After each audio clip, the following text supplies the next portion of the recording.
बिस्मिल्लाहिर्रहमानिर्रहीम। शुरू अल्लाह के नाम से जो बड़ा मेहरबान निहायत रहम वाला है।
मोहतरम जनाब कायदे इंकलाब जनाब इमरान खान साहब, हर दिल अजीज शख्सियत जनाब मखदूम जावेद हाशमी साहब व दीगर अराकीन PTI पाकिस्तान व दीगर अराकीन PTI फ्रांस और हाज़रीन जलसा को मैं खुशामदीद कहता हूँ।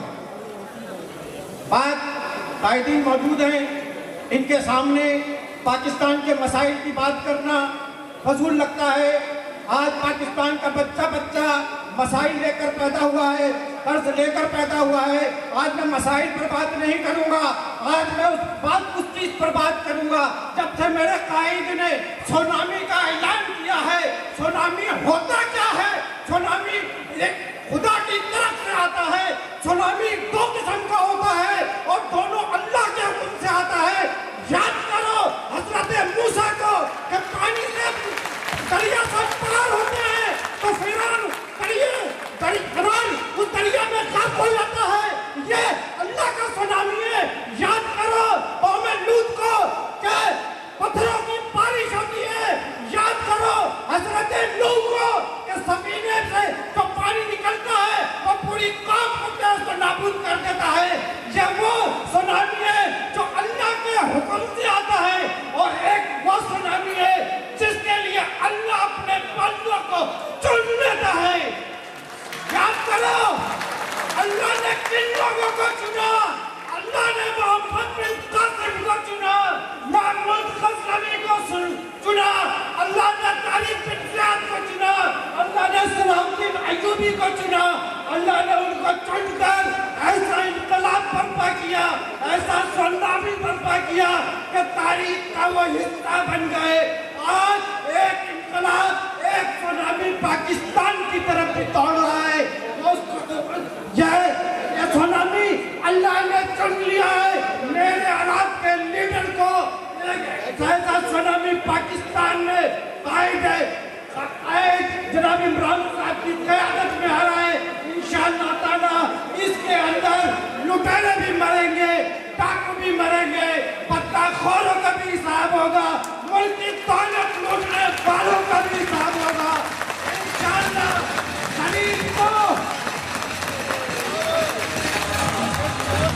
शरीफ को इंसाफ उसकी दहलीज पर मिलेगा और बीमार का इलाज होगा। बेरोजगार नौजवानों को रोजगार अब भी मिलेगा। ये मेरे जज्बात थे।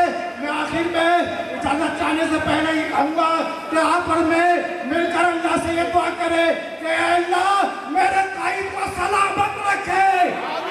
ये कायद सलामत है तो खुदा की कसम पाकिस्तान इस सलामत है और कोई सर्दी नहीं होगी, नहीं होगी, नहीं होगी।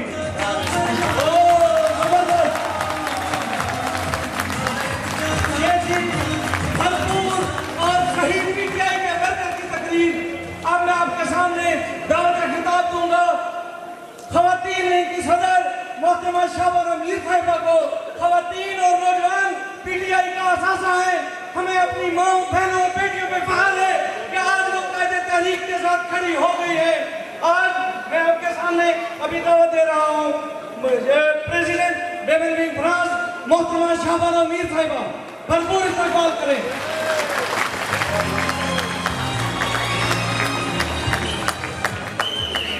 अस्सलामुअलैकुम पाकिस्तान।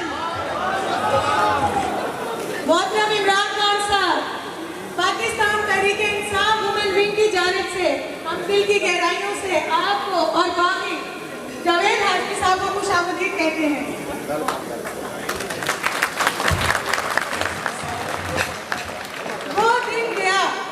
वो दिन गया कि जबकि हर सितम को आदाब महफूज कहकर चुप थे।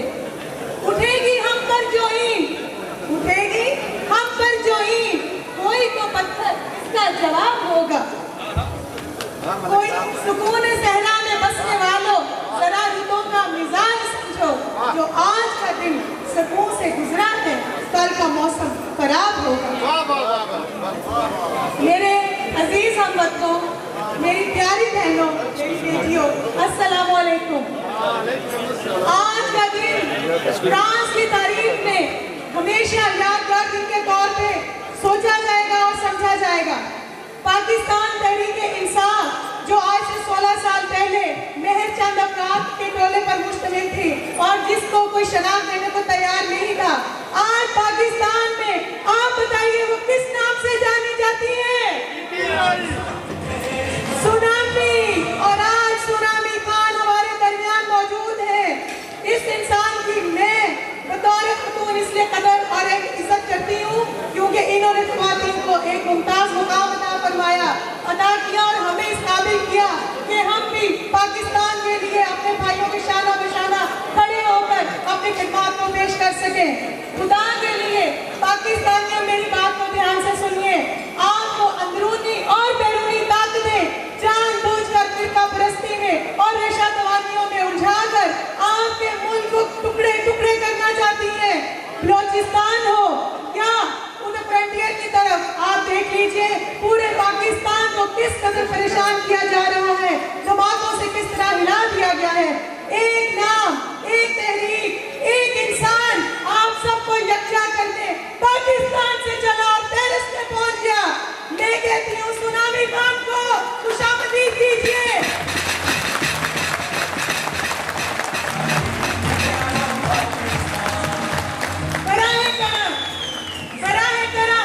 मेरी दरख्वास्त है अपने उन तमाम सियासी भाइयों से जो कि पुरानी सियासी जमातों के साथ मुंसलिक हैं, खुदारा सियासी मफादात को एक तरफ से पुश डालते हुए अपने मुल्क की बिगड़ती सूरत हाल का जायजा लीजिए, अपने अंदर के इंसान को टटोलिए, अपने ज़मीर को जगाइए और एक इंसान, एक चक्री तले, तहरीक-ए-इंसाफ के तले आकर खड़े हो जाए।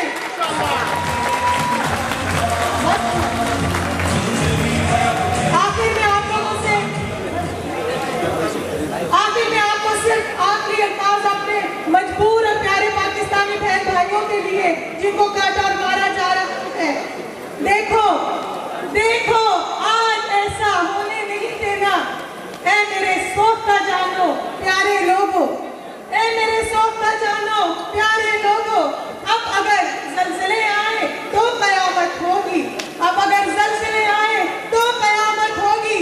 मेरे दिलगीर, मेरे दर्द के मारे लोगों, किसी गासिब, किसी जालिम, किसी कातिल के लिए, किसी गासिब, किसी जालिम, किसी कातिल के लिए खुद को फिर से तकसीम न करना। मेरे प्यारे लोगों, पाकिस्तान तहरीक-ए-इंसाफ इमरान खान।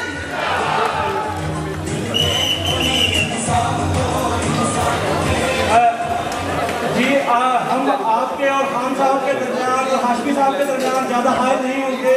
मुख्तसर सी जो है एक एक दो मिनट की तकरीरें होंगी, 4 से 5 मैक्सिमम स्पीचेस हैं। उसके बाद हाशमी साहब आएंगे और आपसे खिताब करेंगे और आखिर में खान साहब आएंगे। अभी मैं दावत दूंगा हमारे इंफॉर्मेशन सेक्रेटरी यासिर कदीर साहब जो 96 से पीटीआई के मेंबर हैं, जो पीटीआई की वेब मैनेजमेंट को चला रहे हैं, जो पीटीआई के सारी वेब को मॉडरेट भी करते हैं और यहाँ पे भी पीटीआई के लिए दिन रात काम कर रहे हैं। आपकी भरपूर तालियों में जनाब यासिर कदीर साहब और मेरे को होस्ट भी हैं और आगे आगे एक दो लोगों को वो खिताब के लिए बुलाएंगे। यासिर कदीर साहब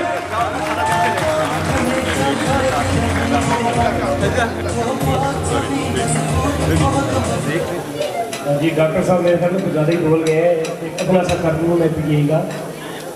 तो मैं पीटीआई फ्रांस की पूरी टीम की जानब से खान साहब को एक बात मैं आप सबको बताता चलूँ कि खान साहब अपने वादे के बहुत पाबंद हैं। और इसके अमीर सबूत ये है कि हमारी ज़रूरत में खान साहब से मुलाकात हुई थी और खान साहब ने जून में फ्रांस में आने का वादा किया था और उन्होंने अपना वादा निभा कर दिखाया।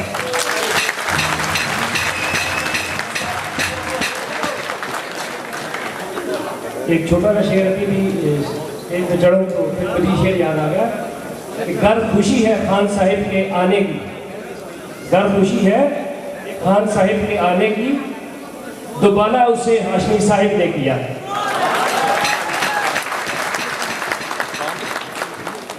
एक छोटी सी नज़र सुनाऊंगा, उसके बाद मैं अपने साथी को दावत दूंगा। मेरे वतन पे मसल्लत हैं दुश्मनाने वतन, वतन को लूट रहे हैं महाफिजाने वतन,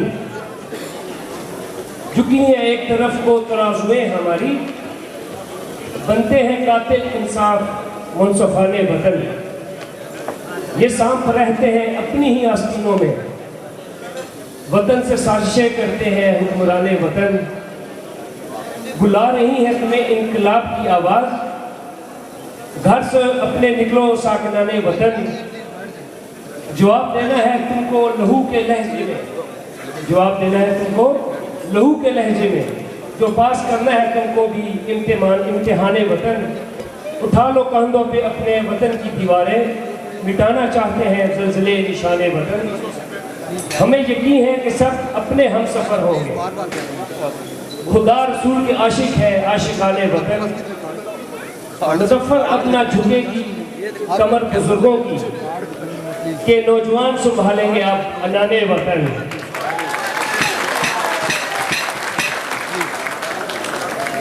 मैं दावत खिताब के लिए इल्तमास करूँगा पाकिस्तान तहरीक इंसाफ के सीनियर नायब सदर, बहुत ही ज़्यादा मुतहरक और जानफशानी से अपनी खिदमत सर अंजाम देते हैं और पार्टी को हर वक्त मुतहरक रखते हैं, जनाब राजा मोहम्मद अजब साहब।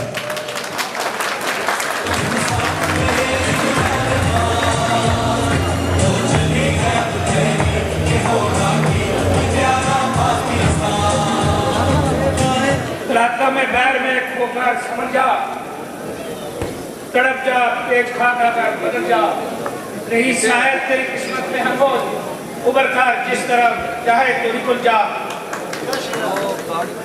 मज़ाद मालूम खातिन जनाब चेयरमैन पाकिस्तान तहरीक इंसाफ, पाकिस्तान पूरे की हर दिल अजीज शख्सियत, हमारे दिलों की धड़कन जनाब इमरान खान साहब और पूरी पार्टी की जान, पूरी पार्टी की शान जनाब जावेद हाशमी साहब और पाकिस्तान तहरीक इंसाफ फ्रांस के दीगर मंतबीन और हाज़रीन महफल, अस्सलाम वालेकुम।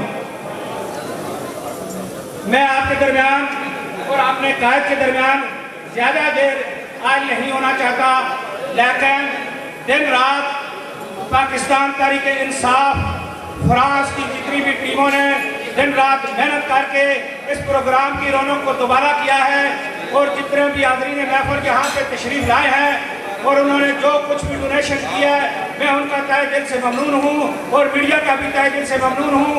और इसी के साथ मैं आखिरी एक शेर आपकी खिदमत में अर्ज करने के साथ इजाज़त चाहूँगा। ज़्यादा देर आपके और कायद के दरमियान हाल नहीं होना चाहता। उठो मेरी दुनिया के गरीबों को जगा दो, काखे उमरा के दरो दीवार को हिला दो, जिस खेत के देखान को हो रोजी न मयसर, उस खेत के हर खोशाए गंदम को जला दो। इजाज़त चाहिए, बस काम।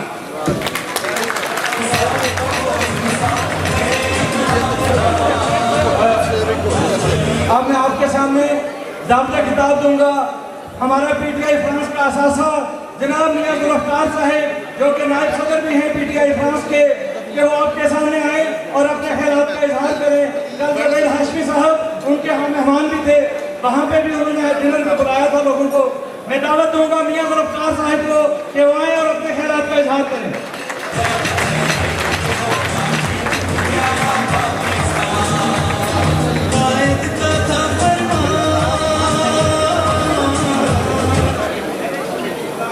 बिस्मिल्लाहिर्रहमानिर्रहीम। या कना या कहस्ताइन, ऐ अल्लाह हम तेरी ही इबादत करते हैं और तुझसे ही मदद चाहते हैं। सबसे पहले मैं आप सब लोगों का शुक्रिया अदा करता हूँ कि आपने अपना कीमती वक्त निकालकर PTI के साथ इस मोहब्बत और लगाव का इजहार किया है और यहाँ तशरीफ लाए हैं। ये आपका जोश और ये आपका जज्बा ये इस बात की दलालत करता है कि आपको पाकिस्तान से कितना लगाव है।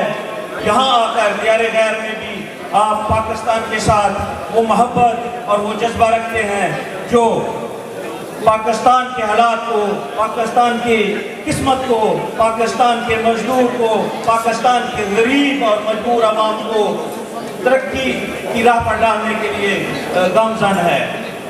मैं खान साहब को, हाशमी साहब को ये नवीद देना चाहता हूँ कि 70 लाख पाकिस्तानी कसीर तादाद में PTI के साथ वाबस्ता हो चुके हैं और वो इमरान खान साहब की को सिपा सलार की जंग के साथ लड़ने के लिए तैयार हैं। ये जंग, ये गुर्बत के खिलाफ जंग, ये गरीबी के खिलाफ जंग, ये मजबूरी के खिलाफ जंग हम सब ने मिलकर लड़नी है और इंशाअल्लाह इमरान खान जैसे और हाशमी साहब जैसे और डार साहब जैसे हमारे लीडरान, जब मैं इनको देखता हूँ तो मेरी हिम्मत बढ़ जाती है, मेरे दिल को यकीन हो जाता है कि इंशाअल्लाह वो दिन दूर नहीं जब पाकिस्तान को फलाही रियासत में तब्दील कर दिया जाएगा। ऐसी फलाही रियासत, ऐसी फलाही रियासत जो हजरत उमर रज़ी अल्लाह ताला अन्हु ने बनाई थी। जब बच्चा पैदा होता है तो उसका वजीफा लगा दिया जाता है, जब वो तालीम हासिल करता है तो उसको मुफ्त तालीम दी जाती है और जब वो जवान हो जाता है तो उसके रोजगार का बंदोबस्त किया जाता है, जिसकी मिसाल आप इन ममालिक में देख रहे हैं, ना कि पाकिस्तान और इस्लामी ममालिक में। लेकिन मुझे ये यकीन है इंशाअल्लाह हम अपने लीडर इमरान खान की क़यादत में ऐसी फलाही रियासत जरूर बनाएंगे और बनाकर रहेंगे। इसके अलावा जैसे कि आप लोग जानते हैं हमारे यहाँ कमीशन और कोटे का सिस्टम जो है वो बीमारियों की तरह, दो मौजी बीमारियों की तरह चार्टर लीडरान से गुजारिश करूंगा कि जब वो पॉलिसी साजी करें तो कमीशन को बिल्कुल एक जुर्म करार दिया जाए, क्योंकि आपके सामने हर रोज नई स्टोरियां खुलती हैं जो कमीशन हासिल करके दौलत कमा के हम पाकिस्तानी यहाँ से ओवरसीज उधर भेज रहे हैं, वो वहाँ से पाकिस्तान से दौलत बाहर भेज रहे हैं। तो इनका किला कमा किया जाए, इनको रोका जाए ताकि हम अपना जो है सफ़र वो आसानी के साथ, हम अपनी तरक्की की मंजिलें जो हैं आसानी के साथ आगे बढ़ सकें।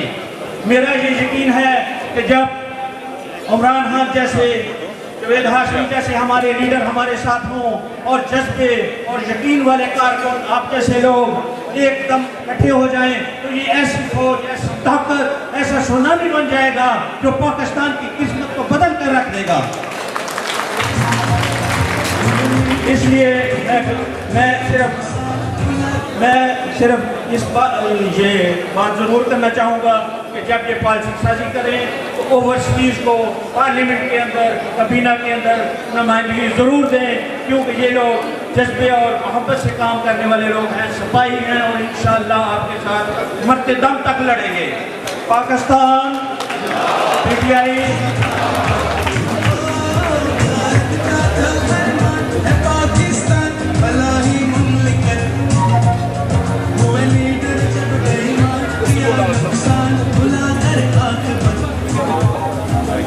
मैं आप दौलत खिताब के लिए बुलाना चाहता हूँ PTI फ्रांस की जान Rana Imran, general secretary PTI France.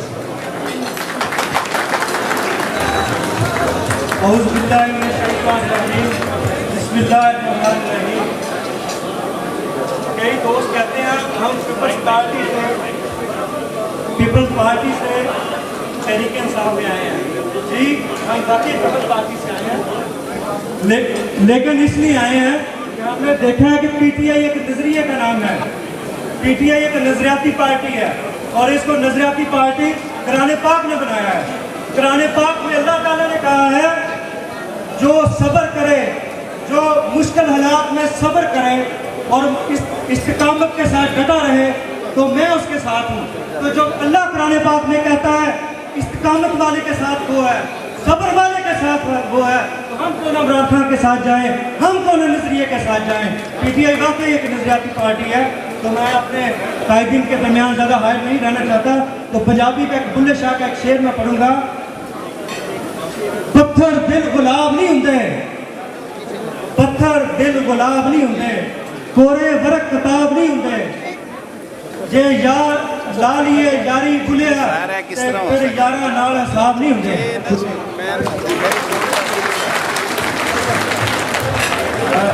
हमारे यहाँ पे पीटीआई फ्रांस की टीम खासी बड़ी है, लेकिन सब मेंबरान ने कहा है कि वो अपनी स्पीची से दस्तबरदार होते हैं। मैं सिर्फ सब मेंबरान का नाम लेके शुक्रिया अदा करना चाहूँगा। स्पेशली जो है अबू बकर गोंदल साहेब, मुश्ताक जदून साहेब, मुनव्वर जट साहेब, चौधरी ताहिर इकबाल साहेब, बशीर गोंदल साहेब, हाजी आमिर शकील साहेब, मोहतरमा आसफा हाशमी साहिबा, सुमन शाह साहिबा, तमाम टीम, हाजी जो है बच्चों वहीद डार साहेब, चौधरी खालिद परवेज साहेब, और सबसे ज़्यादा शुक्रिया वो लोग जो बाहर से आए हैं, जो हॉलैंड से आए हैं, जो डेनमार्क से आए हैं, जो यूरोप के दूसरे चैप्टर से आए हैं, जो स्विट्जरलैंड से आए हैं, जान खान साहेब, तमाम हजरात का दिल की गहराइयों से शुक्रिया। और आप सब लोग मुबारकबाद के मुस्तहिक हैं। और स्पेशली यूथ विंग और यूथ विंग के प्रेसिडेंट चौधरी सुहेल भगत साहब की अनथिक अनथक और बेइंतहा काविशें हैं और कुर्बानियाँ हैं। आज भी वो कह रहे हैं कि वो अपने लीडरान के दरमियान ज़्यादा वक्त नहीं लेना चाहते। तो अब पीटीआई फ्रांस की तरफ से मैं आखिरी स्पीकर हमारे कोऑर्डिनेटर पीटीआई फ्रांस जनाब मोहतरम उमर रहमान साहब को दावत खिताब दूंगा, जिन्होंने इंतहाई कम वक्त में पीटीआई फ्रांस को एकदम तरक्की पे इंतहा पे पहुंचाया है। और आज इस वक्त पीटीआई फ्रांस की सबसे बड़ी सियासी जमात बन चुकी है। और मैं उमर रहमान साहब को दावत खिताब दूंगा। उमर रहमान साहब प्लीज तशरीफ लाएं।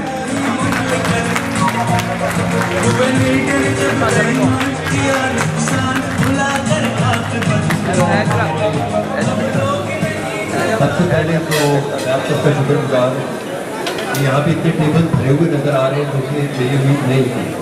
रात नजर आ रहे थे नागरिक गार्ड में हमने ऑर्गेनाइज किया है, तो बहुत मुश्किल था कि इतने लोग आ सकेंगे, पर एक अच्छी सरप्राइज है।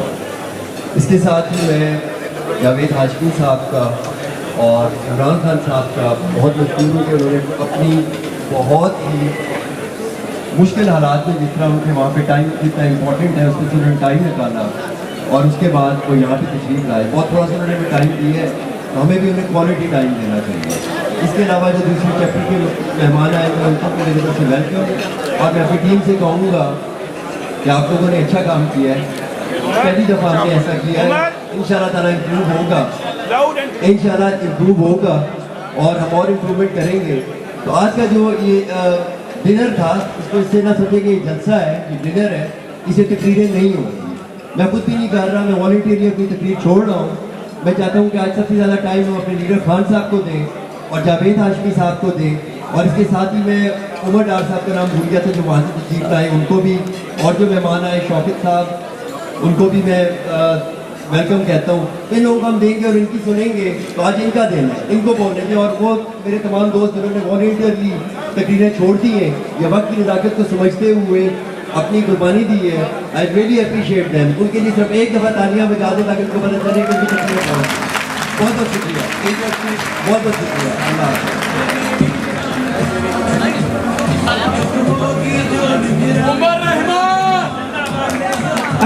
अच्छा, अब जो है पीटीआई फ्रांस की तरफ से कोई स्पीच नहीं होगी। अब हम पाकिस्तान से आए हुए मेहमानों को दावत खिताब देंगे, लेकिन उससे पहले मैं चंद दोस्तों के जो नाम वक्त की कमी की वजह से रह गए थे मैं बता दूँ। हजरत संधेला साहब, इसके अलावा चौधरी तस्लीम अशरफ साहब, बदर संधेला साहब, सलमान कौंसलर साहब, चौधरी इशफाक साहब और हमारी टीम के बेशुमार मेंबर अफजाल राजा साहब, नासरा फारूकी साहिबा, तमाम खवातीन हजरात का बेशुमार कोशिशें हैं। और जो है शौकत राजा साहब की जो है वो पाकिस्तान से तशरीफ लाए हैं, उमर डार साहब पाकिस्तान से तशरीफ लाए हैं। तो अभी मैं आपके सामने दावत खिताब दे रहा हूँ पाकिस्तान से सियालकोट से आए हुए इंतहाई उभरते हुए लीडर जनाब उमर डार साहब को। उमर डार साहब आपके सामने आए और मुख्तसर अल्फाज में अपने ख्यालात का इज़हार करें।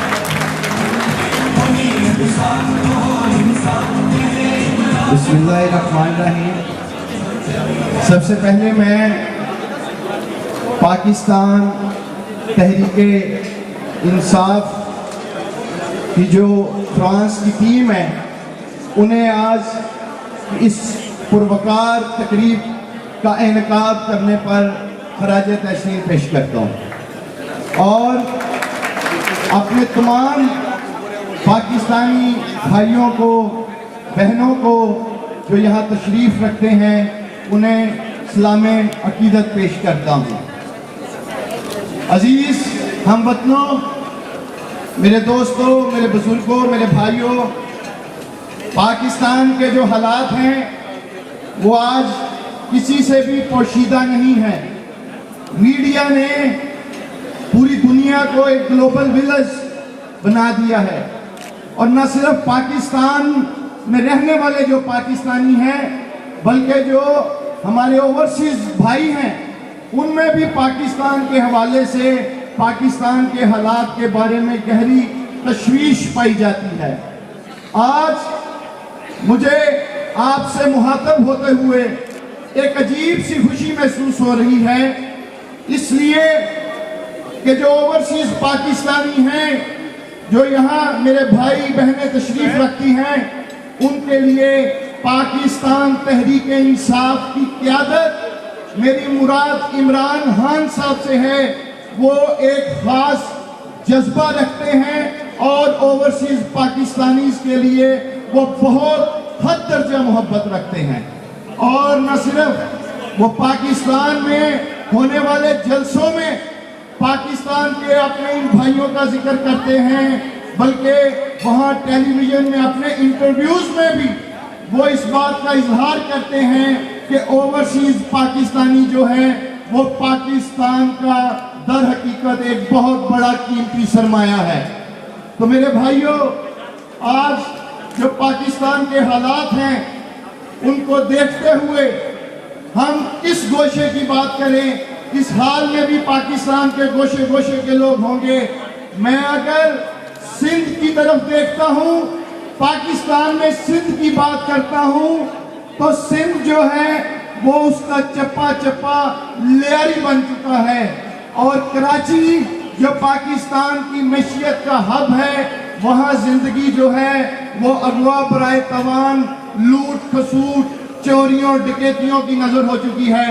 मैं अगर बलोचिस्तान की बात करता हूँ तो बलोचिस्तान जो है वो फिरका वारियत की आग में झुलसता हुआ दिखाई देता है और रियासती अदारों की नाहल पॉलिसियों की वजह से बलोचिस्तान जो है वो मैदान जंग बन चुका है। मेरे भाइयों, हम अगर खैबर पख्तूनख्वा की तरफ देखते हैं तो खैबर पख्तूनख्वा भी हमें ड्रोन हमलों की साथ में नजर आता है, दहशत गर्दी की लपेट में नजर आता है। हम अगर सुबह पंजाब की तरफ देखते हैं तो पंजाब के नाहल हुक्मरानों की पॉलिसियों की वजह से आज पंजाब भी जो है वो भी तबाही के धाने पर पहुंच चुका है। पंजाब के जो हुक्मरान हैं उनकी लैपटॉप स्कीम में की जाने वाली करप्शन और दानिश स्कूलों के स्कैंडल्स मीडिया के जरिए आप लोगों के सामने आ चुके हैं। बल्कि मैं यूं कहूंगा कि आसिफ जरदारी और मियां नवाज शरीफ एक ही सिक्के के दो रुख हैं। आसिफ जरदारी और मियां नवाज शरीफ की मफाहमत की सियासत ने पाकिस्तान को लोड शेडिंग के अंधेरों में गर्क कर दिया है।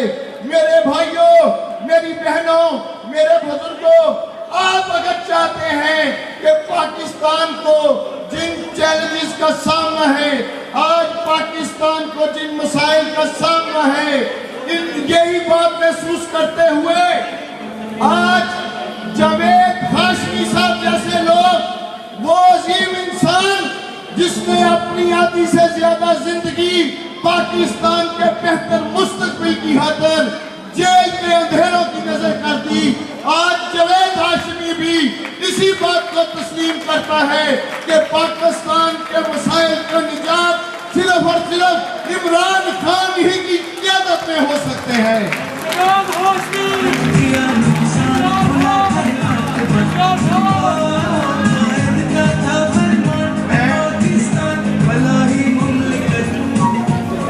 मैं इन्हीं अल्फाज के साथ, क्योंकि टाइम बहुत कम है, मैं इजाजत चाहने से पहले इमरान खान को लाना है। तेरी जान मेरी जान, तेरी जान मेरी जान।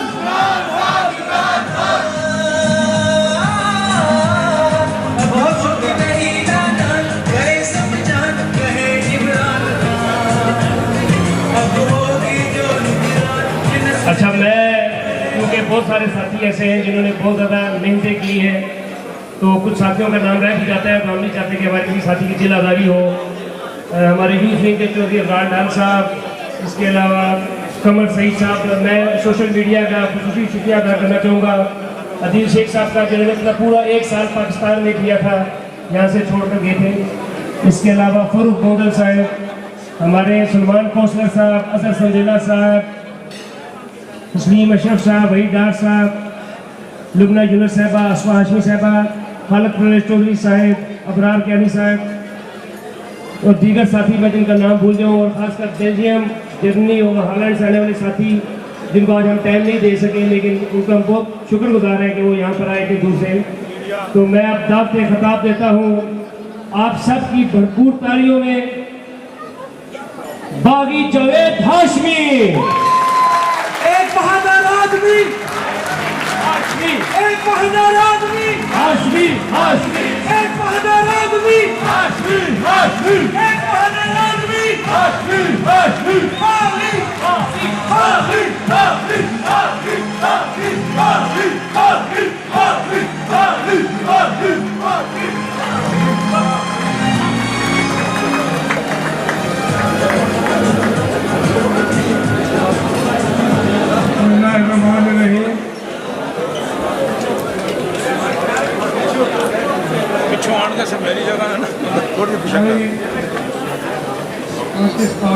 कल तो सब मैंने इस तरह किया। चलो के इंसाफ के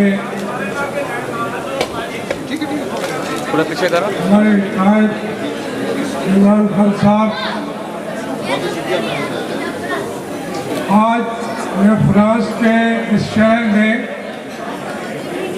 कई मरतबा आया हूँ, लेकिन सच्ची बात यह है कि आज जो मेरी बहनें, बेटियाँ और नौजवान जिस जज्बे के साथ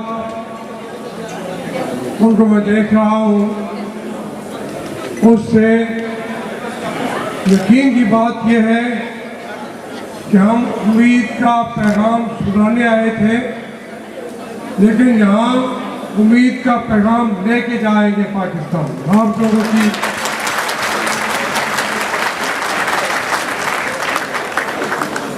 मैं समझता हूँ यहाँ की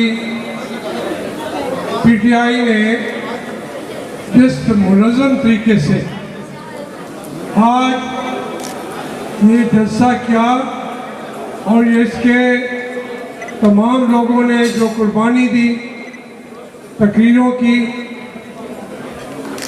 लीडर तकरीर नहीं छोड़ता, लड़ पड़ता, तो लेकिन मैं देख रहा हूँ इतना बल्कि के लोगों ने मोहब्बत के साथ सिर्फ सुनने की बात की और मोहब्बत के साथ नज़्म व ज़ब्त का मुजाहरा किया।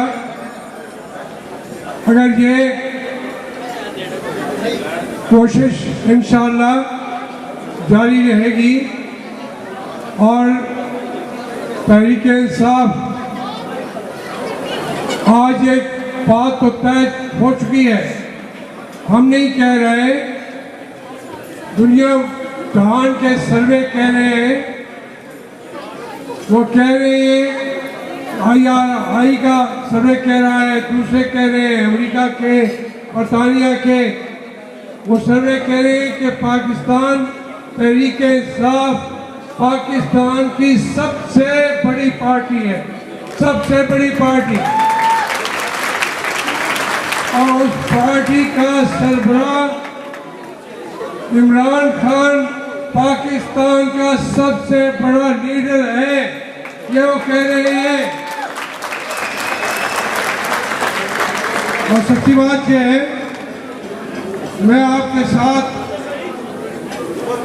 एक बात शेयर करना चाहता हूँ।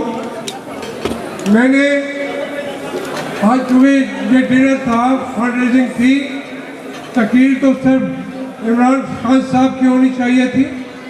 हम तो सिर्फ आए हैं कि अपनी आदि आपके कहने पर लगा सके। तो मैं एक बात ज़रूर तो आपसे कहना चाहता हूँ, मैंने फैसला किया, मैं अभी 7 महीने पहले पीटीआई में आया। मैंने 42 साल का सियासी तजर्बा किया है और मैं जज्बाती होकर नहीं आया। मेरी अगर नाराज़गी भी होती PMLN से तो घर बैठ जाता, सियासत से रिटायर हो जाता, लेकिन मैं ये जज्बाती फैसला नहीं, मेरा सोचा समझा फैसला था। क्या वक्त आ गया है कि इमरान खान की क़यादत में पाकिस्तान की जंग लड़ी जाए और पाकिस्तान की जंग को जो इस वक्त इन लीडरों ने अपनी क़यादत के लिए, इक़्तिदार के लिए पाकिस्तान को दांव पे लगा दिया है। मैंने महसूस किया कि एक लीडर है जो लालची नहीं है, जो बात कहता है पूरी करता है, जिसको दौलत की परवाह नहीं है। इधर उधर मैंने अभी देखा है 3-3, 4-4 अरब रुपए लेके वो लोग पीछे फिर रहे थे, लेकिन इमरान खान ने कहा मैं इनकी बात भी नहीं सुनना चाहता, मैं इनसे बात भी नहीं करना चाहता। इन सियासी पार्टियों ने जो नहीं है, मैं 40 साल की बात कर रहा हूँ, इन्होंने पाकिस्तान को बेचा है, मुल्क के अंदर भी बेचा है, मुल्क के बाहर भी बेचा है। और जब कौम को उनकी जरूरत पड़ी तो वो बाहर मुल्क से आके बैठ गए, और जब कौम ने जंग लड़ी और जंग में कामयाबी का शामकिनार हुए, हम कारकुन जो 5-5, 6-6 साल जेलों के अंदर बैठे रहे, हमने अपनी जिंदगियां दी, बीमारियां ली, कॉलेज कराए, सब कुछ कराया, लेकिन पाकिस्तान को नहीं छोड़ा। पाकिस्तान के अंदर जिंदगी लेके बैठे थे।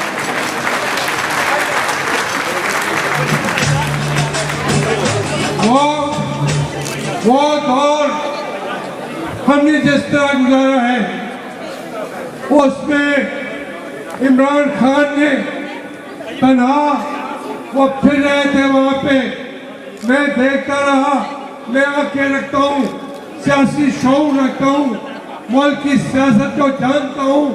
मैं उन तमाम वाक़यात पर नजर रख के बैठा था कि पाकिस्तान की हालत क्या कर दी है इन्होंने।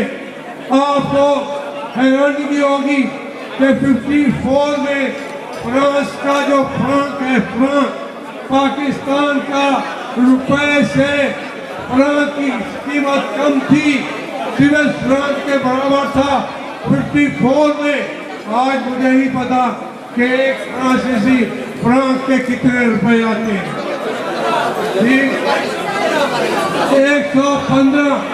आप ये उठा के देखें 54, 55, 56 तक फ्रांस का फ्रांक पाकिस्तान के रुपए के नीचे सिर्फ फ्रांस बराबर था। पाकिस्तान को हमने क्या किया है? इन लीडरों ने 40 साल के, कभी मुस्लिम लीग आती है, कभी पीपल्स पार्टी आती है, कभी जर्नैल आ जाते हैं, लेकिन पाकिस्तान का मुकद्दर इन्होंने गवा दिया, बेच दिया। आज वहाँ न पानी है, न बिजली है, न एनर्जी है। लोगों के बच्चे खुदकुशियाँ कर रहे हैं बच्चों स्वयं, न उनके लिए स्कूल है, न उनके लिए आप अंदाजा करें कि तालीम के लिए रखे हुए 3 अरब रुपया और सदर मुमलिकत के लिए रखे हुए 6 अरब रुपया। 6 अरब रुपया सदर पाकिस्तान की सवाब पर और तालीम के लिए 3 अरब। ये मुल्क कैसे तरक्की करेगा? ये कर नहीं सकता था। इसके लिए एक इनकलाब की जरूरत थी, चेंज की जरूरत थी। जब इक़्तिदार के अंदर पार्टियां बदलने की जरूरत नहीं थी, और पार्टियां इक़्तिदार की जंग लड़ रही है, लेकिन इमरान खान पाकिस्तान की खुशहाली की जंग लड़ रहा है, उनके बच्चों की जंग लड़ रहा है, और चीज पाकिस्तानी की जंग लड़ रहा है। वो हर सब कुछ छोड़ के उसने जब ये हिम्मत का रास्ता अख्तियार किया, तो मैंने जिसको ये अल्लाह का करम है कि 42 साल में कोई आदमी खड़ा होके मेरे बारे में न कभी मेरे ऊपर करप्शन का इल्जाम लगाएगा, न जरूरत करेगा। मैंने अपना किरदार, अपनी सियासी बसीरत वो आके मैंने इमरान खान के सामने रखी।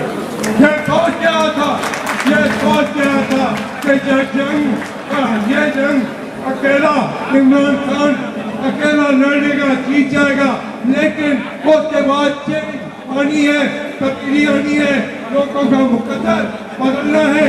उस तक जरूरत होगी कि उस वक्त ये लीडरशिप अपनी जगह पे, लेकिन अब हमारी पार्टी के अंदर और वहाँ की पॉलिसीज के लिए कितनी मेहनत से रातन हम बैठ के सोच रहे हैं, काम कर रहे हैं। मेरे पेरिस के भाइयों, यूरोप के भाइयों, मेरे बेटों, मेरी बेटियों, यकीन रखो कि इंशाअल्लाह पाकिस्तान का मुकद्दर महफूज हाथों में आने वाला है।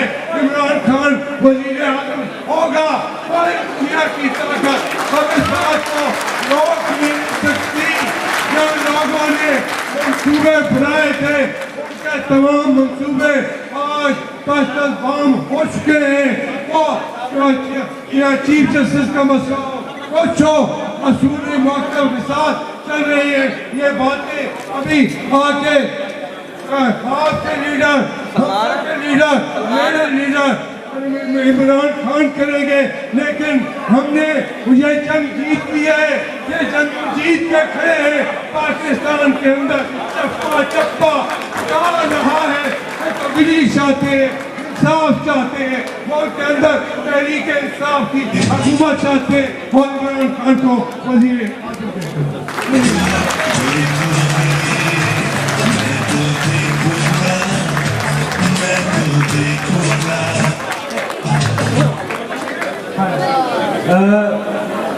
ख़वातीन और हज़रात, अब खान साहब को इनवाइट करने से पहले शौकत राजा साहब जो कि मंडी बहावलदीन से हैं, पाकिस्तान से स्पेशली इस इवेंट में शिरकत करने के लिए आए हैं, उन्हें कहूँगा कि वो आए और खान साहब को दावत खिताब शौकत हयात राजा साहब देंगे। शौकत हयात राजा साहब प्लीज। अस्सलाम वालेकुम मुअज़्ज़ज़ साथियों, दोस्तों, चेयरमैन तहरीक इंसाफ जनाब जवेद हाशमी साहब और सब साथी जो वक्त निकाल कर यहाँ आए, सबका शुक्रिया अदा करना चाहता हूँ और अपने कैद के लिए एक शेर कहना चाहता हूँ और उसके साथ उनको खुदा की दावत दूंगा। निगाह बुलंद सुखन दिल निवास जहाँ पर सोच, यही है सफर मेरे कारवां के लिए।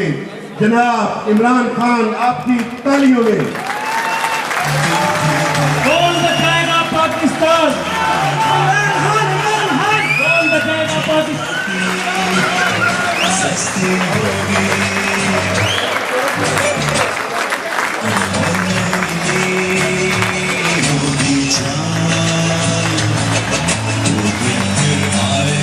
जब ऐसा होगा पाकिस्तान, मैं तो देखूंगा, मैं तो देखूंगा, तुम भी देखोगे, तुम भी देखोगे।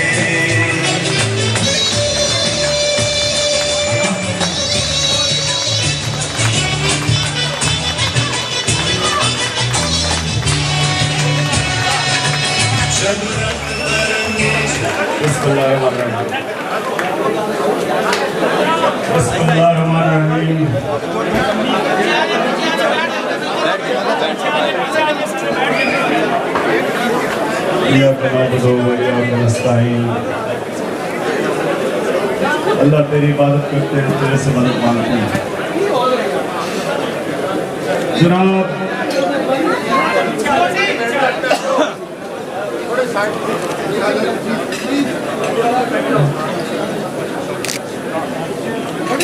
जनाब जावेद हाशमी साहब, आपका तो मैं सबसे पहले शुक्रिया अदा करता हूँ कि आपने जो मेरे मतलब अल्फाज कहे, क्योंकि शायद ही पाकिस्तान में कोई ऐसा पॉलिटिशियन जिसने जमहूरियत के लिए जावेद हाशमी से ज्यादा कुर्बानियां दी।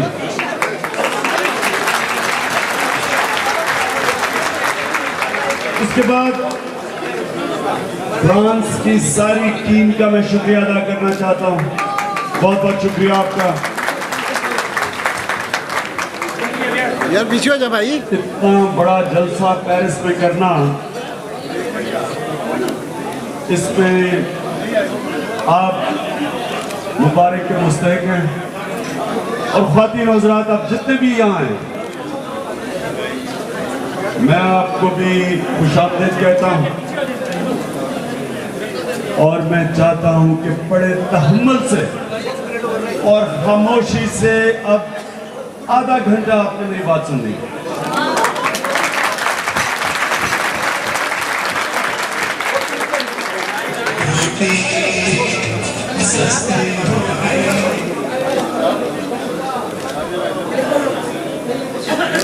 आराम से रिलैक्स करते रहें, बैठ जाएं।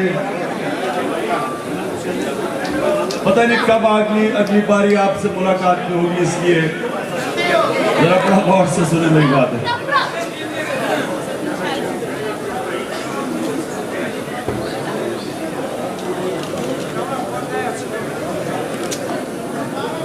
पहले तो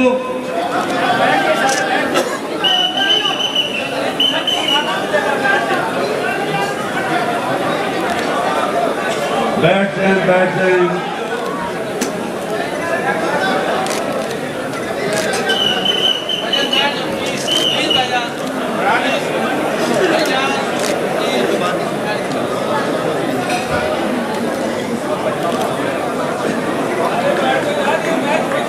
जी खामोशी, अब बैठ जाइए लोग।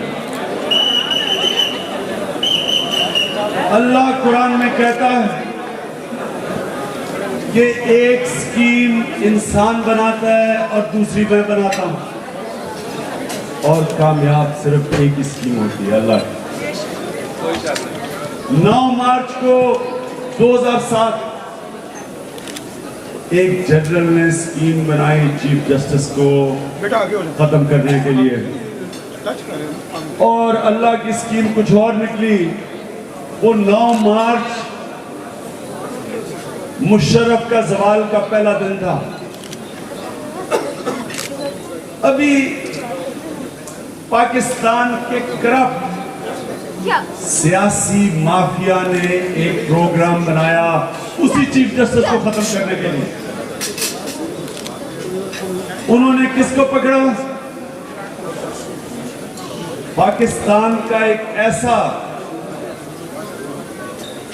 करप्ट माफिया का एक ऐसा बड़ा पुत था, उन्होंने समझा कि ये जबरदस्त मौका है चीफ जस्टिस को खत्म करने का, क्योंकि सारा जो पाकिस्तान का करप्शन का माफिया वो 2 इदारों से डरता है, एक आजाद मीडिया और दूसरा आजाद अदलिया। इन दोनों से डरता है, क्योंकि आजाद मीडिया इनकी चोरी सामने ले आएगा और आजाद सुप्रीम कोर्ट इनको इंसाफ के कटारे में खड़ा करेगा। लिहाजा पहले जनरल मुशर्रफ चीफ जस्टिस से पंगा ले बैठे और अपना सत्यानाश कर लिया। पीछे चले जाओ, तुम कैमरा डाल दो पीछे। और अब ये सारे करप्शन माफिया, ये बड़े बड़े जिन इन्होंने तैयार किया मलिक रियाज को कि जनाब चीफ जस्टिस को फंसाया जाए उसके बेटे के जरिए। मकसद मलिक रियाज का ये नहीं था कि एकदम वो सुबह उठा और उसने कहा कि मैंने पाकिस्तान में बड़ी करप्शन है, मैं करप्शन के खिलाफ जंग लड़ूं। मकसद उसका ये था कि चीफ जस्टिस के बेटे को ट्रैप करे और चीफ जस्टिस को ब्लैकमेल करे। और ब्लैकमेल इसलिए करे कि चीफ जस्टिस ने उन बड़े बड़े पाकिस्तान के मगरमच्छों को हाथ डाला था जिसको आज तक कभी पाकिस्तान में किसी की जरूरत नहीं पड़ी हाथ डालने की। तो जब खामोश, थोड़ा खामोश हो जाए, ये कौन है?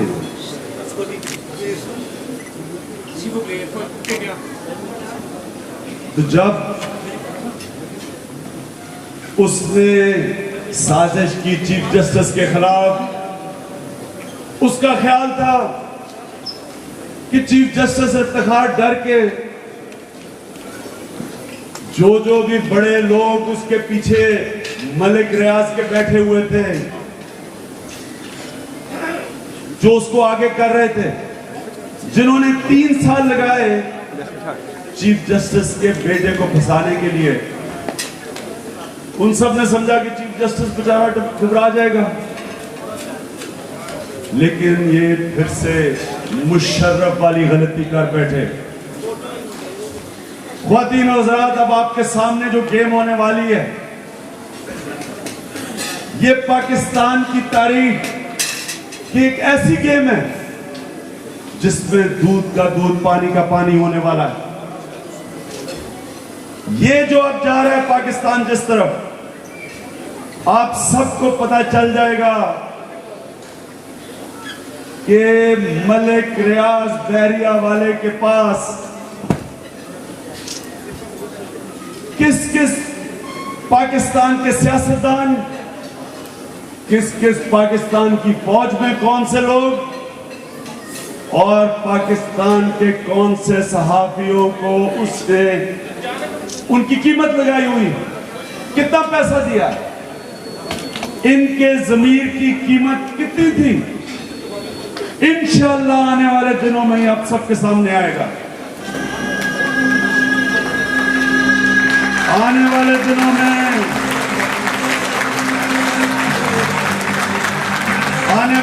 में, आने वाले दिनों में आपको पता चलेगा कि कौन से सियासतदान की क्या कीमत थी, कितने पे बिका। और आपको मैं ये आज आपके सामने पेशन गोई कर रहा हूं कि बड़े बड़े मुर्गे पकड़े जाएंगे इसमें। इस हमाम में शायद ही कोई बचे जो नंगा नहीं है। आसिफ जरदारी सबसे करीबी दोस्त है मलिक रियाज का। इनकी दोस्ती क्यों है? किस चीज के ऊपर इनकी दोस्ती है? मलिक रियाज के चौधरियों के साथ भी दोस्ती है, मलिक रियाज की मुशर्रफ के साथ भी दोस्ती थी। मलिक रियाज कहता है कि हमजा शहबाज मेरा बेटे की तरह है। मलिक रियाज को जो अभी रात को, पता नहीं आपने तमाशा देखा या नहीं, कि मलिक रियाज को वो टीवी के ऊपर टेलीफोन आता है यूसुफ रजा गिलानी के बेटे का, अली कादर गिलानी का। तो मुझे नहीं पता था कि उसको गुल्लू कहते हैं। कहता हेलो गुल्लू। तो गुल्लू भी उसके बेटों की तरह है। तो बच कौन गया इनमें से? सारी जमातें तो वो समेट बैठा है। और आप जब ये सोचें कि गरीब लोगों की जब जमीनें पे इसने कब्जा किया, हजारों में बेचारों की, गरीबों की जमीन खरीद के करोड़ों रुपए किराए पे बेची, वो बेचारे गरीब लोग भागे फिर रहे थे। किसने उनको इंसाफ देना था? सारे तो इसकी जेब में थे, सबको तो खरीद बैठा था। जब इसने जंगलात, पंजाब के जंगलात के ऊपर कब्जा करके उनको बैरियर टाउन का हिस्सा बना के अरबों रुपए का इसने नफा कमाया, तो कौन से पंजाब के सरबराह ने इसको पकड़ना था? वो तो इसकी जेब में है। तो मेरे बहनों और भाइयों और नौजवानों और ख्वातीनों हजरात, अल्लाह ने पाकिस्तान को उधर खड़ा कर दिया कि जैसे पाकिस्तान चल रहे आगे ऐसे नहीं चल सकता। या तबाही होगी पाकिस्तान की, और या जो मुझे नजर आ रहा है, एक नया पाकिस्तान बनने वाला है इंशाअल्लाह।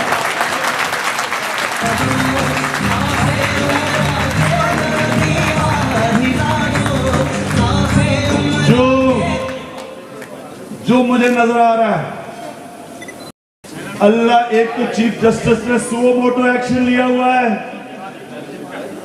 और एक अल्लाह ने पाकिस्तान पे सुओ मोटो एक्शन ले लिया। लगता है अल्लाह ने फैसला कर लिया हमारे मुल्क को बचाने के लिए। जो पाकिस्तान के हालात हैं, आराम से बैठो प्लीज,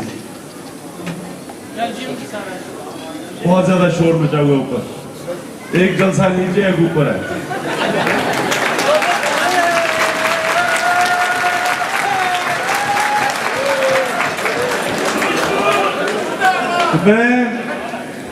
मैं आज आप सबको एक नया पाकिस्तान बताना चाहता हूं, जो इंशाल्लाह यह बनेगा, ताकि आप सबको, और आप वो पाकिस्तानी हैं जिनको पाकिस्तान की ज्यादा कदर है।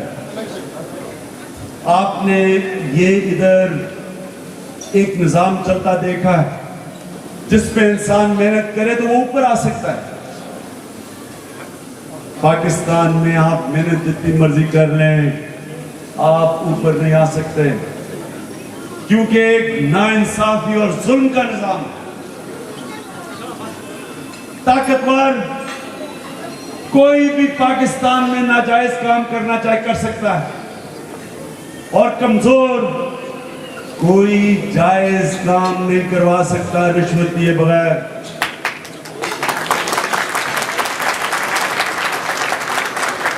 इस जुल्म के निजाम के मुतल्लिक हजरत अली रज़ी अल्लाह ताला ने कहा था कि कुफर का निजाम चल जाएगा, लेकिन जुल्म का निजाम नहीं चल सकता। ये निजाम अब नहीं चल सकता। और अल्लाह कुरान में कहता है कि मैं कभी किसी कौम की हालत नहीं बदलता जब तक वो कौम खुद अपनी हालत बदलने की कोशिश ना करे। वक्त आ गया कि हम अब इनका मुकाबला करें, और इनका मुकाबला मैं इंशाल्लाह आपको करके दिखाऊंगा।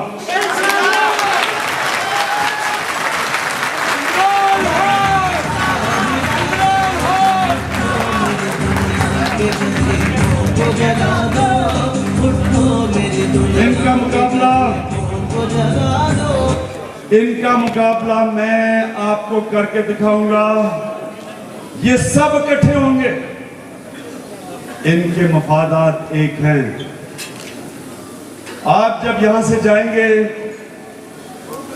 जब आप मुस्लिम लीग और काफ लीग और पीपल्स पार्टी के लोगों को मिलेंगे यहां, तो उनसे एक सवाल जरूर पूछना। उनसे एक सवाल ये पूछना कि आपके लीडरों का पैसा पाकिस्तान से बाहर क्यों पड़ा?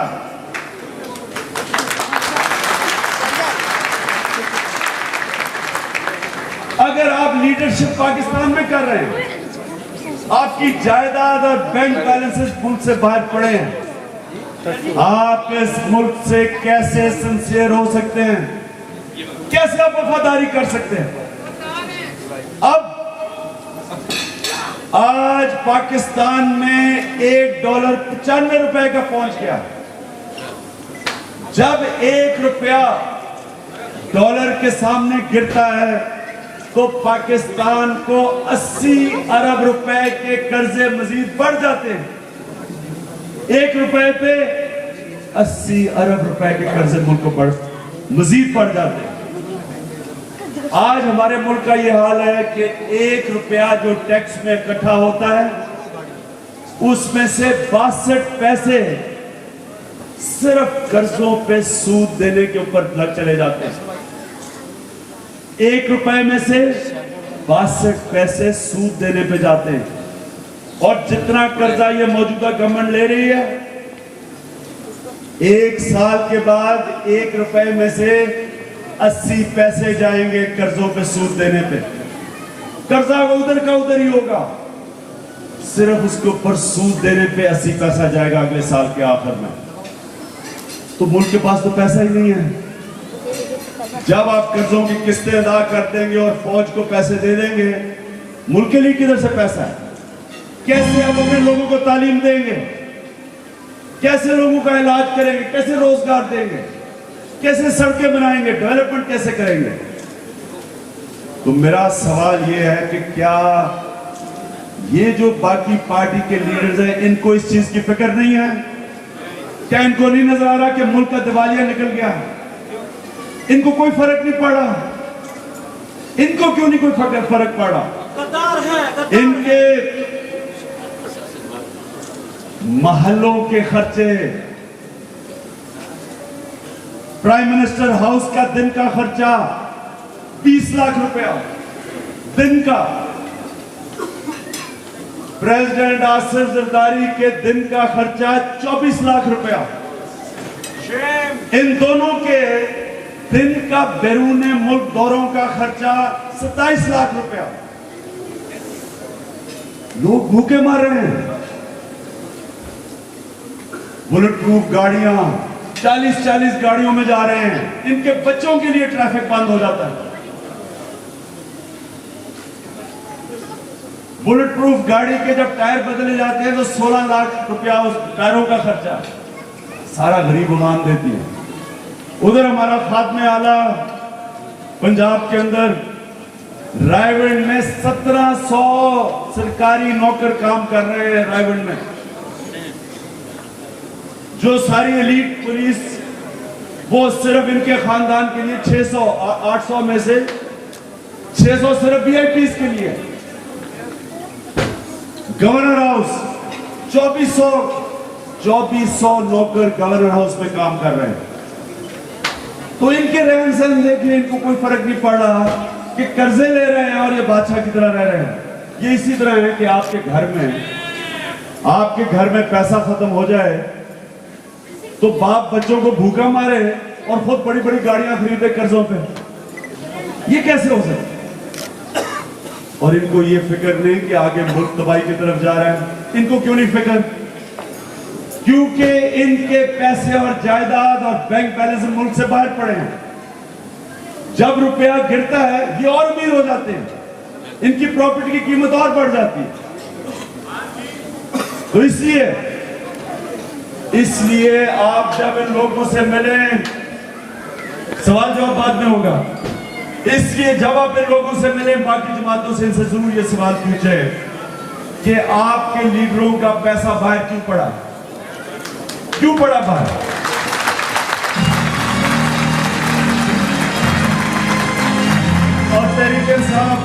अब तरीके साहब सारे कारकुन आप बड़े इत्मीनान से कहें कि आपका जो लीडर है, 18 साल मैंने बाहर कमाई की, आज मेरा पैसा जायदाद सब कुछ पाकिस्तान के अंदर है, एक पैसा मेरा बाहर नहीं पड़ा।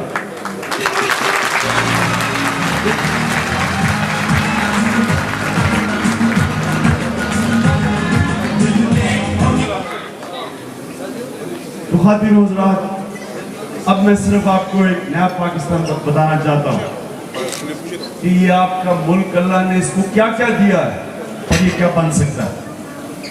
आज से 40 साल पहले पाकिस्तान दुनिया में सबसे तेजी से तरक्की कर रहा था।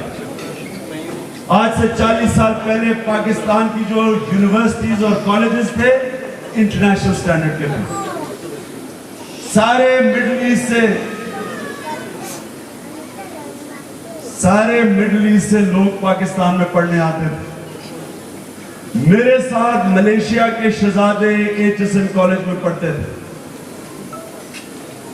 ये जो PI है, जो कोई 150 अरब रुपए का नुकसान कर बैठी है, ये PI दुनिया के दूसरे नंबर पे बेहतरीन एयरलाइन मानी जाती थी। इस PI ने एमिरेट्स एयरलाइन बनाई, जो आज दुनिया में बेहतरीन एयरलाइन मानी जाती है। 7 एयरलाइंस PI ने बनाई। जो पाकिस्तान का इकोनॉमिक मॉडल था वो साउथ कोरिया और मलेशिया ने लिया हमारे से आके। हमारा मुल्क वो था जो सारी मुसलमान दुनिया देखती थी कि पाकिस्तान किधर जा रहा है। हम एक मिसाल थे। आपको खुशी होगी ये चीज सुन के कि आज भी दुनिया के सबसे ज्यादा पढ़े लिखे मुसलमान पाकिस्तानी।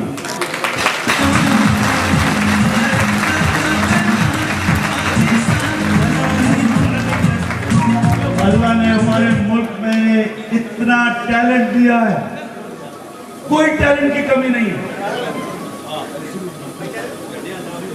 क्रिकेट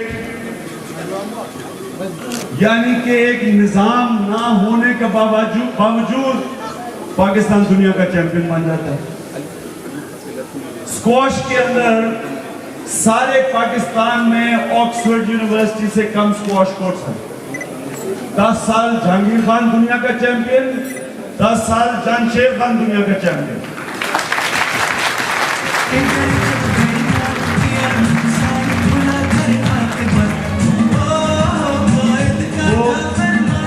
वो बेचारी मुल्क की बेटी आरिफा जो अल्लाह को प्यारी हो गई, माइक्रोसॉफ्ट में सबसे यंगेस्ट वो थी जिसको उन्होंने इतना बड़ा अवार्ड दिया।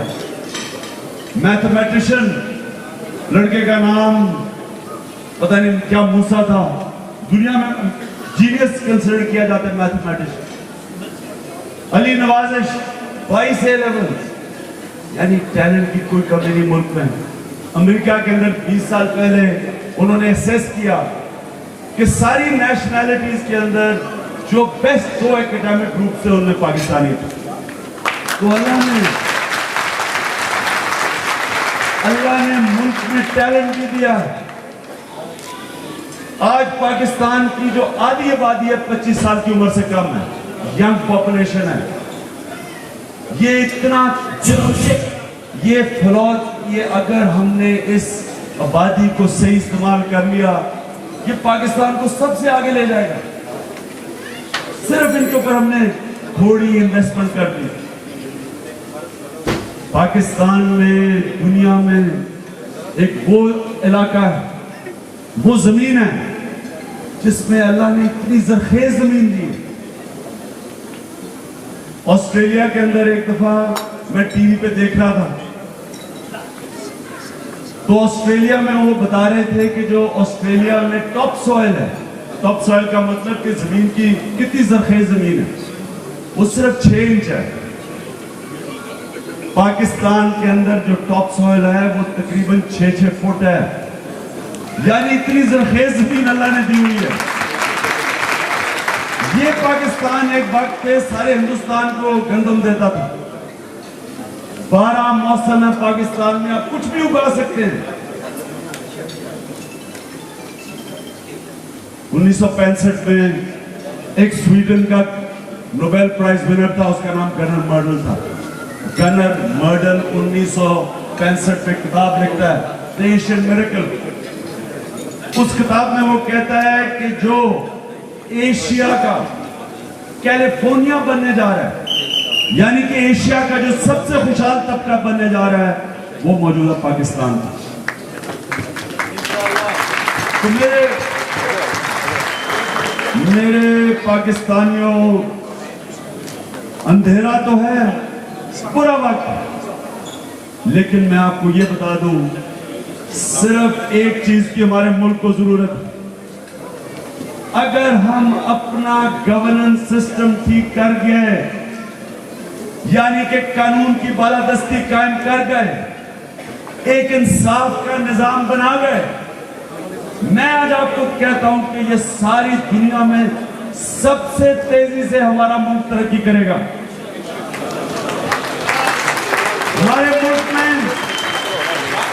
हमारे मुल्क का जो सबसे बड़ा सासा है वो बैरून मुल्क पाकिस्तानी है।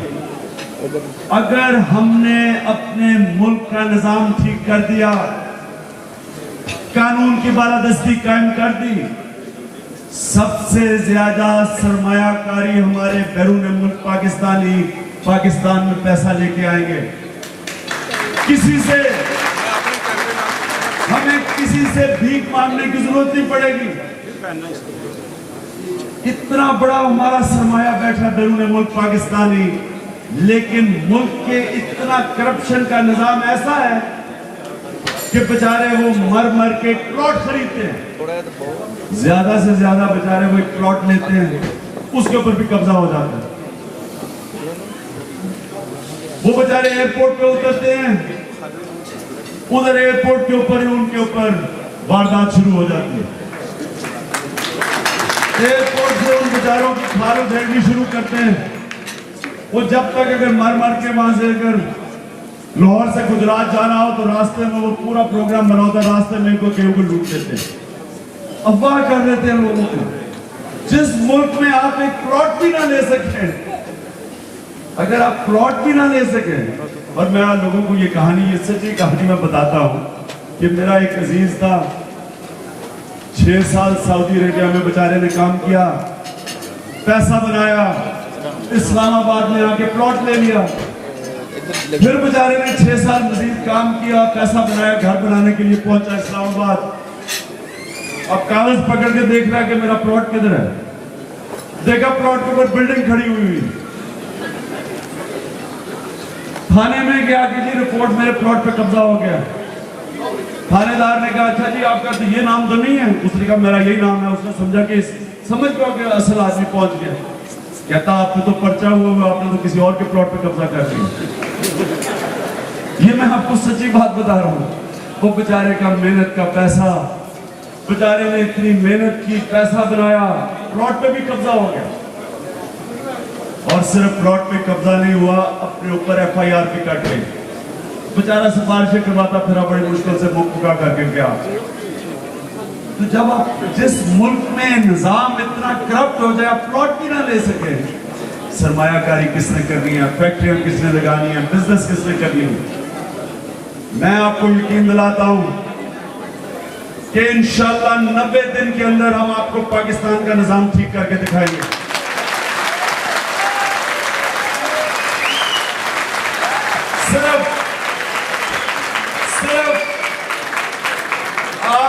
सिर्फ 200, सुन ले मेरी बात, सिर्फ 200 दयानतदार आदमी चाहिए आपको। 200 आदमी जो दयानतदार हो और मैनेजमेंट समझते हो। 200 आदमियों में से चंद पुलिस वाले जो कि ईमानदार और तकड़े हो, जजेस, बड़े बड़े कॉर्पोरेशंस के हेड्स, यानी PIA के ऊपर एक प्रोफेशनल बैठाए, रेलवे के ऊपर प्रोफेशनल लेके आए। मैं आपको गारंटी करता हूं 200 आदमी आपको सारे चाहिए, 200 आदमी चाहिए, और 500 बड़े मगरमच्छों को आपको जेलों में डालना है बस।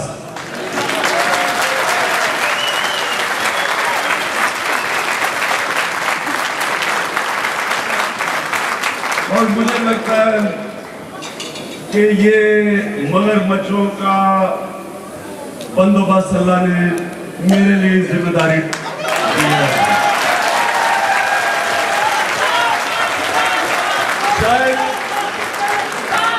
शायद 21 साल खेलों की ग्राउंडों में जो उसने मुझे मुकाबला करना सिखाया है, इन्हीं मगरमच्छों के मुकाबले की तैयारी करवा रहा था। आप मुतमईन हो जाएं, ना मलिक रियाज जैसे लोग मेरी कोई कीमत लगा सकते हैं, मेरी कोई कीमत ही नहीं है। मुझे क्या है वो दे सकता है, ना तो मेरी कोई कीमत लग सकती है, ना इनमें से मुझे कोई डरा सकता है। झूठे।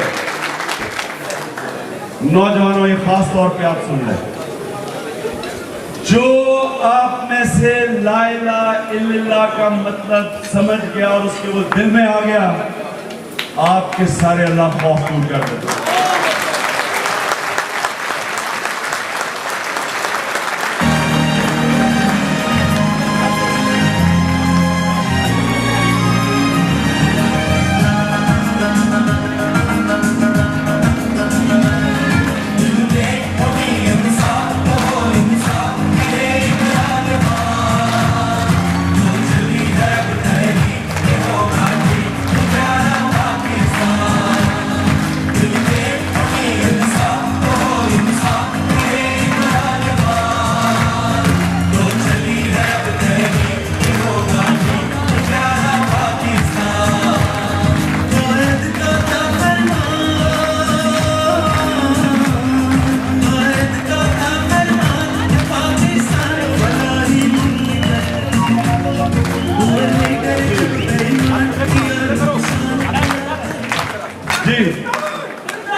जी, तो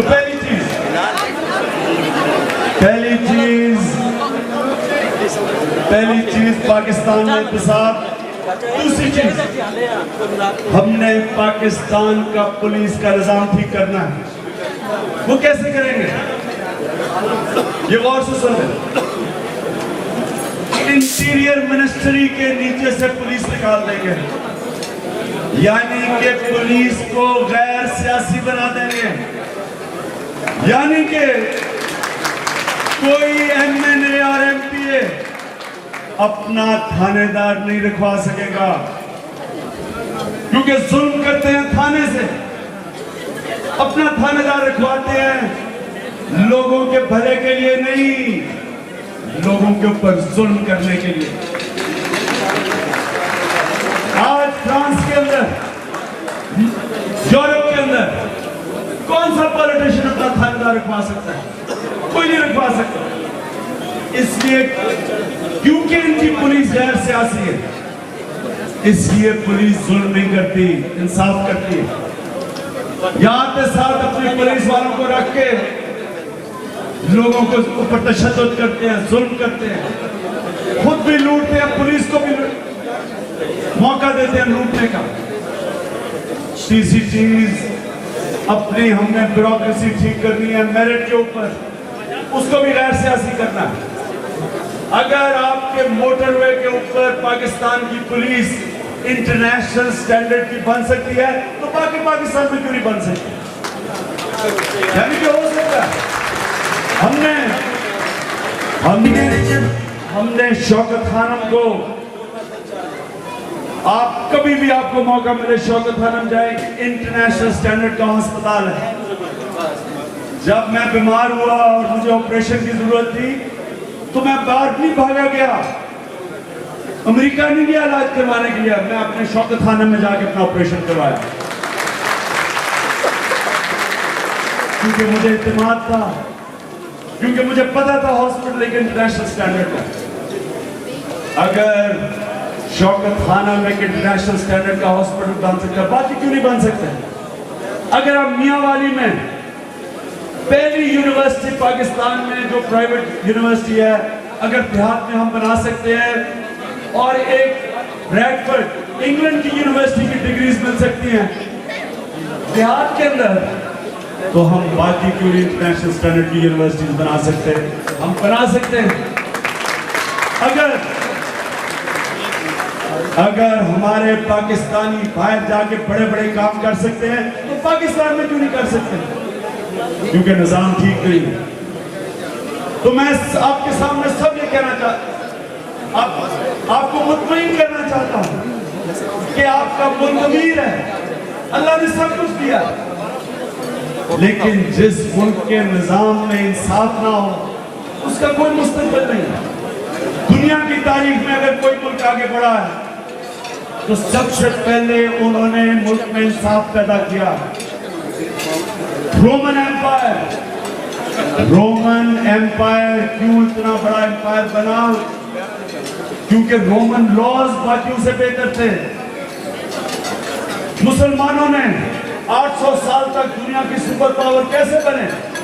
क्योंकि मुसलमानों का जो कानून था इंसाफ के ऊपर जो खिलाफ थे, रास्ता में हमारे प्यारे नबी के जाने के बाद जो हमने इंसाफ का निजाम दिया, इंसाफ की वजह से लोग आजाद हुए और मुसलमान दुनिया की सुपर पावर बने।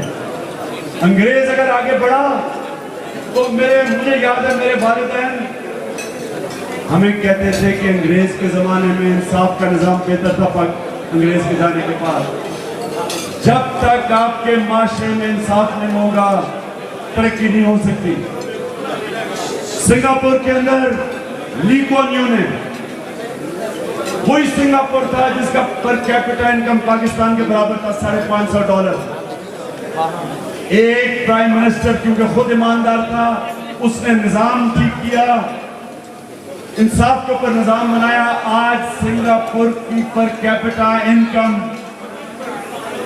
$32,000 है, पाकिस्तान की $800। तुर्की के अंदर एक प्राइम मिनिस्टर ईमानदार अर्दोगान, उसने आज तुर्की को देखे 8 सालों के अंदर तुर्की में इनकलाब आ गया। चाइना के बाद सबसे तेजी से तुर्की ग्रो कर रहा।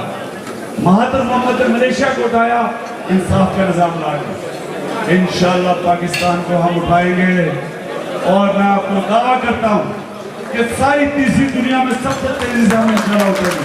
खुशबू आ रही है तब्दीली की। आखिर में सिर्फ मैं आपको अपनी फॉरेन पॉलिसी की बात करना चाहता हूं, क्योंकि मुझे नजर आ रहा है खाना आ रहा है और खाने के और मैं आपके रास्ते में नहीं खड़ा हो सकता। ये बड़ा मुश्किल मुकाबला है। मैं आखिर में सिर्फ आपको फॉरेन पॉलिसी की बात करता हूं कि जो कौम अपने लोगों की इज्जत नहीं करती उस कौम की कोई इज्जत नहीं करता। इंशाअल्लाह एक पाकिस्तानी के ऊपर हम जुल्म नहीं होने देंगे। मैं ना आज तक ना मैं कभी किसी के सामने झुका हूं और इंशाअल्लाह आपको कभी किसी के सामने झुकने नहीं दूंगा। इंशाअल्लाह एक आजाद फॉरेन पॉलिसी, ये जो अमेरिका की गुलामी है, ये जो अमेरिका के गुलाम है और जो हुसैन हक्कानी जैसे मीर जाफर और मीर सादिक है, इंशाअल्लाह हम आपको वो पाकिस्तान बना के दिखाएंगे। कभी ना किसी से भीख मांगेंगे, ना कभी किसी से कर्जा लेंगे, अपनी कौम को अपने पैर पे खड़ा करेंगे, एक खुददार कौम बनाएंगे और इंशाअल्लाह एक दिन ऐसा दिन आएगा कि बजाय आप बाहर जाए नौकरियां लेने के लिए, लोग बाहर से पाकिस्तान में नौकरियां ढूंढने आया करेंगे इंशाअल्लाह। मैं तो देखूंगा, तुम भी देखोगे, तुम भी देखोगे। कौन बचाएगा पाकिस्तान? खान इमरान खान।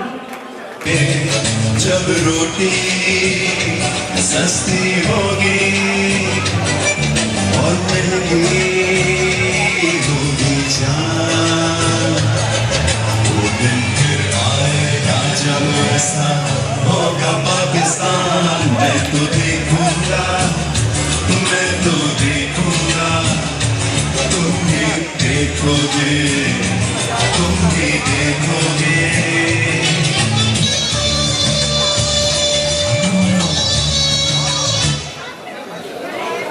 खसूसी तौर पर शुक्रिया अदा करना चाहेंगे चौधरी औरंगजेब साहब का और चौधरी नवाज साहब का, कि उनके खसूसी काफिलों के नतीजे में आज का ये कामयाब प्रोग्राम मुनक़द हो सका।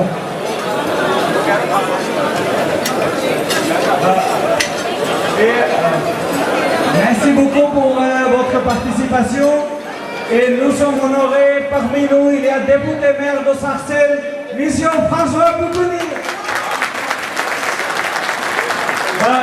Nous vous remercions pour votre participation dans notre événement et c'est vraiment un grand honneur pour nous et c'est grand respect.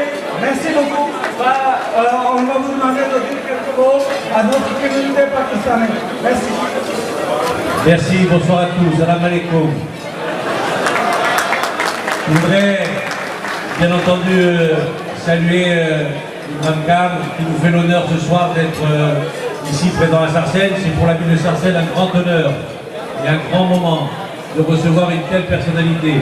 Je sais que vous êtes nombreux, Pakistanais de France, mais aussi de Belgique, d'Allemagne, qui nous sont venus pour assister à cette conférence. Et c'est pour nous un grand honneur et une grande joie de vous accueillir. Je salue bien entendu mon ami Nawaz, sa famille et tous les amis de Sarcelles, de Garges, de Nilvel qui ont beaucoup travaillé pour organiser cette manifestation. Ce que je souhaite, vous savez que si je suis réélu député, je participerai comme je l'ai fait précédemment au groupe d'amitié France-Pakistan. Et ce que j'aimerais, ce que je souhaite en tout cas, c'est que dans un an, après l'élection présidentielle, eh bien, je puisse visiter le Pakistan et que je sois reçu en tant que parlementaire français par le président Khan. Je crois que c'est la joie qu'on aura tous ensemble de voir, après une belle élection en France de François Hollande, qu'au Pakistan aussi, il y ait une réforme, un président capable de redresser le pays, de mettre de l'ordre dans la rigueur, dans l'honnêteté. Et c'est ça aussi important pour le Pakistan. Nous y sommes arrivés en France et j'ai pu comprendre dans le discours de M. Khan que vous avez parfois aussi un peu les mêmes problèmes qu'ici. Donc, bonne chance et tous mes vœux de réussite à Imran Khan et à Javed Hashmi. Bonne soirée à vous tous. आप सबसे गुजारिश है कि भरपूर तालियों में इनको दाद दें, इन्होंने यहाँ पे शिरकत की है।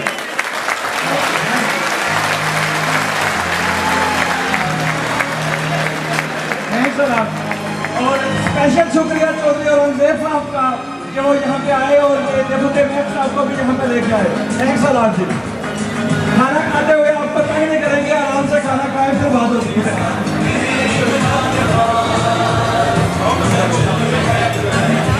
और यहाँ पे आज के हमारे इस इवेंट